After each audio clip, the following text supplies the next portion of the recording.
This week's Beneos token release is the Draconic Devotee, a cultist with a special focus on dragons. Draconic Devotees serve as minions for a dragon of your choice. They fade harder in its presence, and when it puts on a show of power, they're driven to give even more. Two signature abilities underline their role in combat. First, through active acts of worship, they can support their patron, forcing players into the classic decision of whether to deal with the cultist first if they don't want to risk the dragon becoming stronger. Second, if a cultist is killed by the dragon itself, say by its fire breath or comparable ability, there's a chance that fanatical faith keeps them clinging to life as they take on a fragment of their master's power into themselves. This illustrates the image of this fanatical follower who gives everything for their patron, yet is looked upon with utter contempt and is nothing but a speck of dust to them. That's how I always feel when I interact with my patrons. But faith can move mountains, and those baptized in their patron's element will return stronger eventually.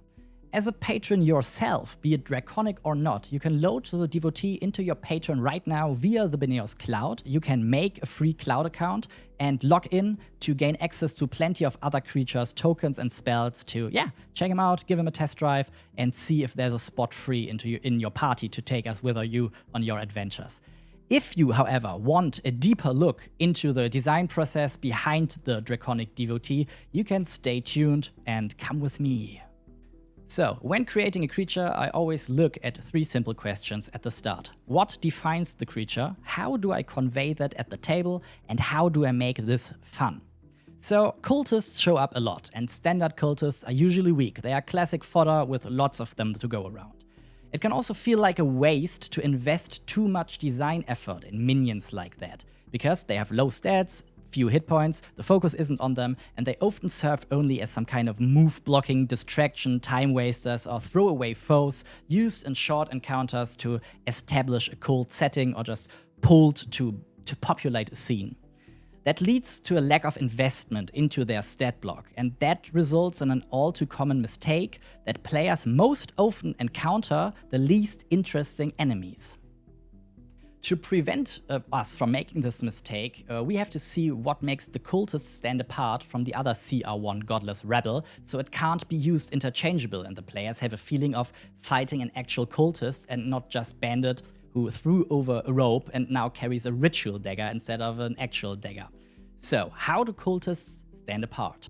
It's their connection to the supernatural, their worship of a more powerful presence that sets them apart from other godless rebel.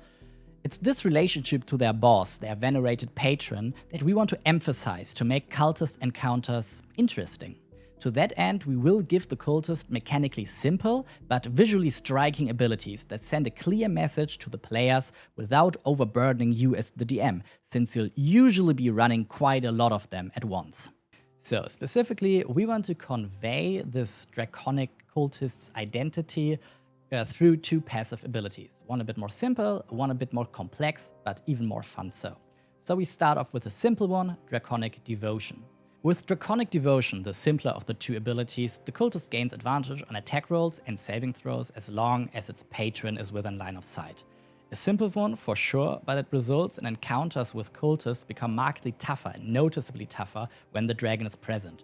So you can use them at Dragonless as warm-ups in its lair and then power them up noticeably in the actual fight once they actively support their patron. So that's a really tight thematic mechanic that doesn't need you to communicate it, they will just feel it. The second benefit is that they directly benefit from the patron's actions. Once it makes displays of its power, like firing up legendary resistance to just block something or reducing another creature to 0 hit points, they gain heroic inspiration, and they will be able to use this heroic inspiration for more than just add it to a saving throw, add it to an attack roll. They will probably use it for either an act of faith or ascension through sacrifice. So, ascension through sacrifice addresses the next problem. How do you make something interesting that will probably die before it can shine and show what's interesting about it? The clue is it's not adding additional hit points. You make the death itself interesting. So we have an advantage here. As minions appear in numbers, so the odds that some of them can show their special feature go up. And we make sure that we, not the players, control when it happens. So we make it that if a cultist dies to the dragon itself, there's a chance that their fanatical devotion keeps them alive and they return empowered, connected to their master's essence. So you control this by placing them in melee or near the party when the dragon uses its breath weapon or another AoE ability equivalent. So that paints a clear picture. The dragon doesn't care about its followers' lives, and the moment singed devotees filled with their patron's magic and their own zeal emerge from the rubble, stand back up, get out of this firestorm or lightning impacts, it hits twice as hard, because now you see that their devotion is so real that they go beyond death and now are instilled with the essence of their patron. They then become immune to this original element, so they can be bathed in fire or baptized with lightning or acid rain as much as you want. And again, because they're now one with their master's draconic essence, they deal a bit of elemental extra damage, and that's connected to the little scale spear tip that they carry, because of course their weapon is a sharpened scale of their draconic patron. So once they have been baptized in its essence, this resonates and they deal a little bit more damage. That paints a very clear picture. The dragon itself does not care about its followers' lives. And the moment some of those devotees, now filled with their patron's magic and empowered by their zealous beliefs, emerge from the rubble, the players will know that they are dealing with true fanatics. So they then become immune to the original elements, so they can be bathed in fire or struck with lightning again and again, because now they're one with their master's draconic essence. And they deal a little bit of extra elemental damage due to the dragon scale embedded in their spear weapon.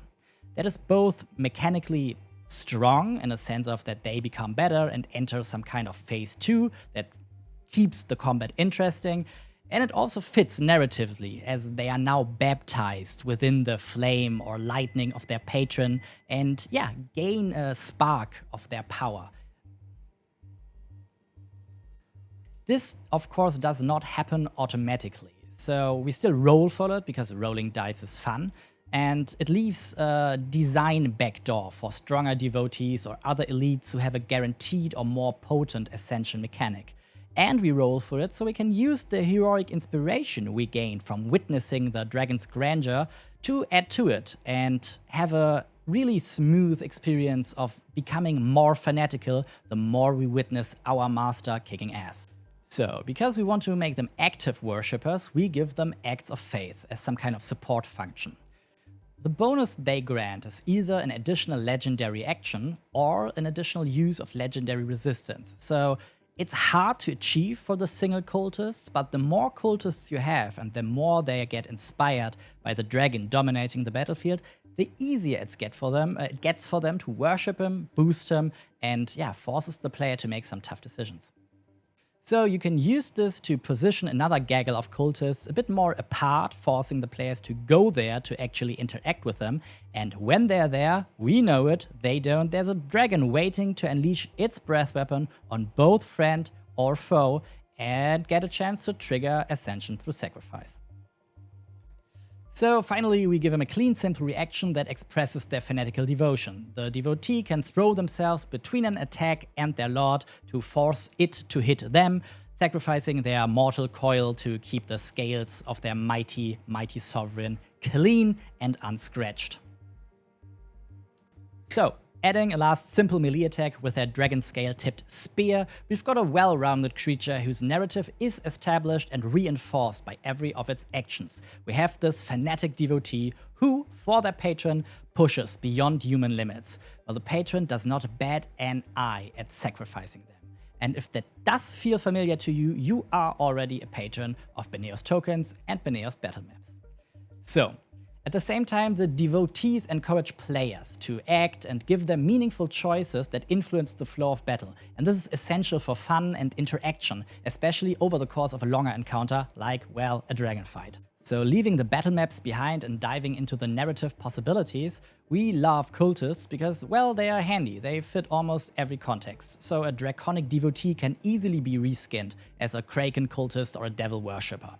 So, for example, if you don't want to use the patron just yet, they could be a menacing presence supernaturally tied to their background.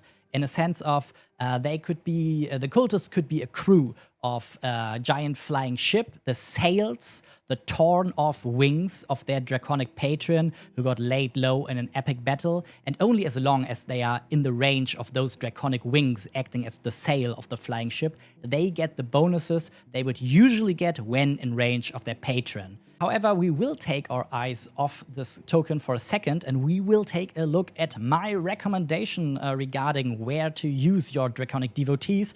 This is the Beneos Battlemaps White Dragon layer, or I also really love the Beneos Battlemaps Monster layer within the Shadow Mountains. Both are great environments for like a classic dragon fight, and your devotees will feel right at home. Speaking of right at home, great segue, all our content has made its rightful home within the Beneos Cloud, and this Beneos Cloud can be your home too. Just make a free cloud account, connect it to your Patreon account, and you can download any of your content from within Foundry. So, this ends this week's release showcase and our segment Make Minions Matter. I hope you are inspired and can't wait to run the Draconic Devotee, perform some acts of faith, and do some gruesome cult murders and allow your players to reach the catharsis of becoming cult murderers as well. Bring your game to life. See each other next time.